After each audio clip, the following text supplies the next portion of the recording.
Call me Captain Allen of the Transporter Bridge. I'm not really a captain, but we've all got some titles to make it more interesting. We got Admiral John, we got Major Tom, Skipper Martino, Commissioner Mike, and of course me, Captain Allen.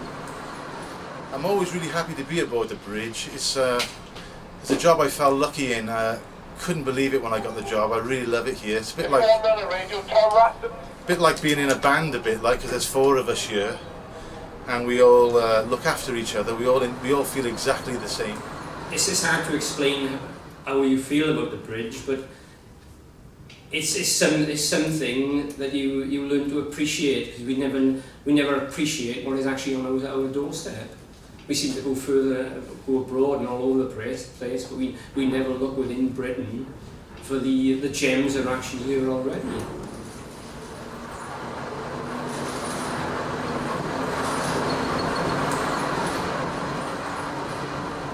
If the bridge was to close, obviously for me I'd have to seek employment again. I'd not be able to keep working here. But it also ties to both sides of the river together and enables young children especially who's not able to go along the main roads to their friends on the other side. Like, I know when my mum and dad split up and we lived on the west side of the river, and then my mum moved to the east, it actually enabled me to go to see my dad when I wanted to, rather than when it was able for my mum to take me, because it was a safe area to walk down and get to the other side.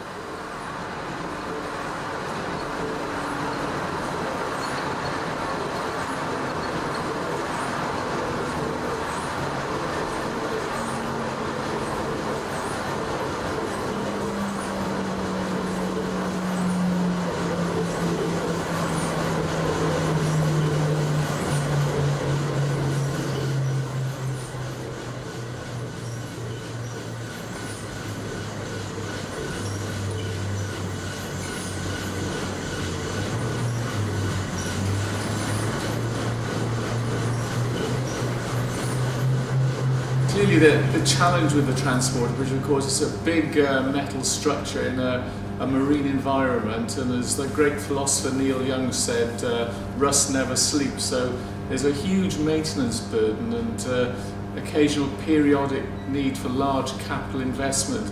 I mean, the last time the bridge had a huge investment was just prior to the Ryder Cup. Interestingly, the bridge cost £98,000 to build in 1906. Costs about 3 times that much to paint it today, so it gives you some idea of the challenge that we face. You can see St. Willis, you can see Home Island, you can even see the second Severn crossing, and the views from there are just perfect. It's breathtaking. The atmosphere up there alone of what you can see is brilliant, and how it was constructed. The transporter bridge has never paid for itself, even though the 8,000 people turned up, I think, on the opening to ride across the bridge, and even as early as 1920 the council were questioning whether they could keep on running the bridge forever, because it was making a substantial financial loss. The question of the future of the bridge has gone on through the years, and I think in 1960, it may be an apocryphal tale, but an American made an offer to the council to buy the bridge to transport it to America.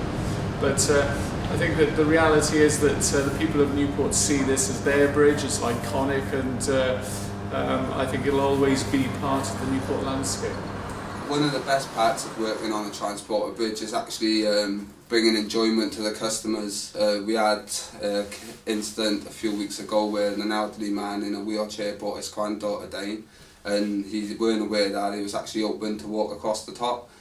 When we explained to him, when he realised that it was open, his granddaughter was really up for this. She really wanted to do it, but obviously he wasn't able to take her. So he actually asked me if I would take her over the bridge.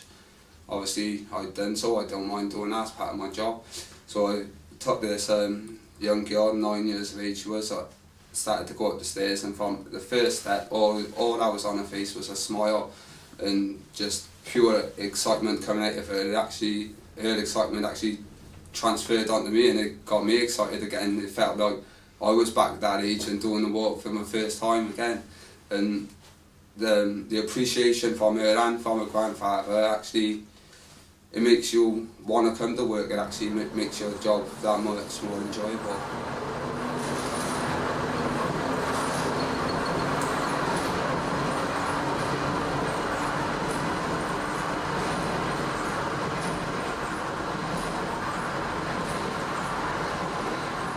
People actually used to, when the bridge was closed, if the tide was high enough, they'd actually swim across because it was too far to walk to the other bridge. People would actually swim in there and hang on the bottom of the gondola and get right up there like that. This bridge is so dear to people of Newport. It's in their memories, it's in their hearts. Every time people come over here, they give me their stories. They're all very similar to everybody else's stories, similar to each other. We all share so much in common, and so many people of Newport just don't get a chance to come down here. So I think if we could just get people to come down here, we could save the bridge.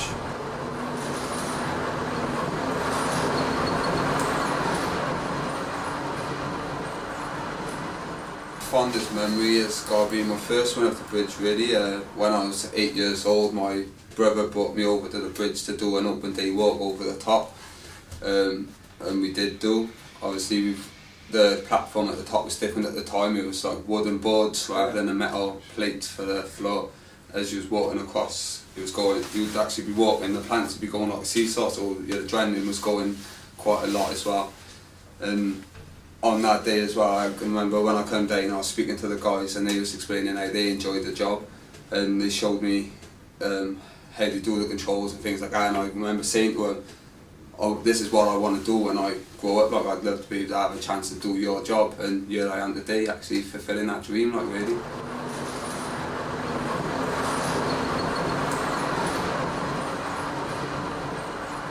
You get to see everything down here, and you know, I hope that the bridge lasts just so that I can keep my job, because it's a bit of a money pit. So if anybody can donate anything to the bridge, that'd be fabulous.